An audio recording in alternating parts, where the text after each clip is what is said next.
वृंदावन के वृक्ष को काटने पर निकला खून। सत्य घटना लेकर आ गई हूँ आप सब लोगों के सामने। हरे कृष्णा, राधे राधे। वृंदावन में वर्धमान वाली कुंज है, जहाँ हवेली भी थी और कुंज भी थी वर्धमान की, जिसके एक सेठ जी मालिक थे। और सेठ जी की कुंज और हवेली बड़ी पुरानी हो गई थी, इसीलिए बच्चों ने सोचा कि हम नई हवेली बनवा देंगे और नई कुंज का निर्माण करेंगे, क्योंकि कुंज भी बड़ी ही पुरानी हो गई है। अब बच्चों ने क्या किया सेठ जी के कि वह कुंज और हवेली तोड़ने का सब मजदूर लगा दिए और मजदूर लगा दीजिए। जैसे ही हवेली के प्रांगण में वो वृक्ष था, उसे मजदूर काटने लगे। जड़ खोदकर जब मजदूरों ने उसकी जड़ पर कुल्हाड़ी मारी वृक्ष की, तो वहां से खून की धारा बहने लग गई। अब जो मजदूर थे वो तो अचंभित रह गए कि वृक्ष से खून क्यों निकलने लगा। अब वो सब छोड़ छाड़ के जाने लग गए, लेकिन सोचा कि सेठ जी ने कहा है, इसीलिए कार्य तो करना है। सारे मजदूर एकदम से बीमार हो गए। वो उस वृक्ष को काट ही ना सके। पता नहीं क्या था उस वृक्ष में। सारे मजदूर सभी तुरंत बीमार हो गए।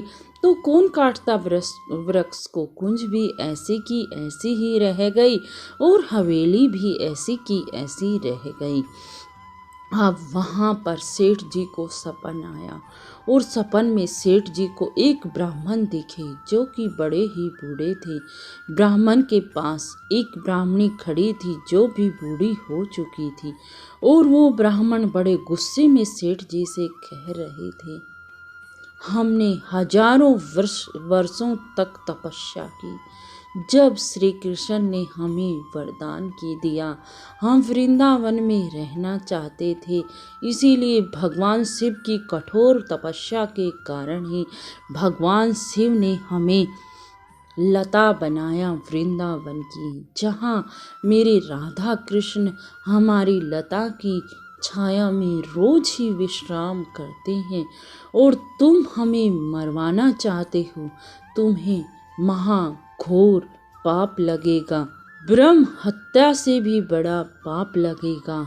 अब सेठ जी को रात में ये सपन आया। सेठ जी ने सुबह अपने परिवार वालों को बुलाया और अपना सपन सुनाया। तो बच्चों ने कहा, हाँ, हमने ही वहाँ पर मजदूर लगाए थे। अब सेठ जी और उसके बच्चे तुरंत ही भागकर वृंदावन आए। वृंदावन आके देखा तो जड़ तो खुदी हुई है, लेकिन वहाँ पर तो कोई मजदूर नहीं है। जब मजदूरों के पास गए तो मजदूरों ने सारी सच्चाई बता दी। अब सेठ जी तो हाथ पैर कांपने लग गए कि साक्षात एक एक लता में ऋषि मुनियों का वास है वृंदावन की।